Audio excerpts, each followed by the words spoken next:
మేము చెప్పాం సార్ ఒక 11 వరకు కొంచెం చాలా ఇక్కడ ఫ్రీజింగ్ కోల్డ్ ఉంది, మీరు కొంచెం లేట్ వస్తారా అన్న. పర్లేదు డార్లింగ్ వచ్చేస్తాను నేను అని ఆయన 8 వచ్చి అంత ఫ్రీజింగ్ కోల్డ్లో కూడా ఆయన స్టెప్పులు వేశారు.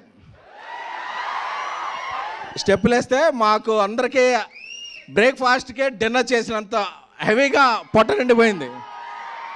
అంటే కళ్ళల్లో ఆనంద బాష్పాలు. ఎన్ని రోజులైంది ఈయన ఇలా చూసి అని చెప్పి ఇది అంటే, డార్లింగ్ మీరు పర్లేదు కదా, లేట్ డార్లింగ్ నా ఫ్యాన్స్ చాలా మిస్ అవుతున్నారు నన్ను ఈ మధ్య.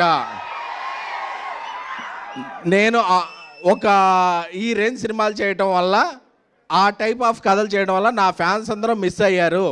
ఈ పండగకి వాళ్ళకి పండగ చేసుకోవాలి డార్లింగ్, వాళ్ళకి ఏం కావాలంటే అది ఇచ్చేయాలి. మార్నింగ్ రమ్మన్నా వస్తా, మిడ్ నైట్ అయినా ఉంటా, వాళ్ళకి ఏం కావాలో అది నేను చెయ్యాలి అంతే అని చెప్పారు.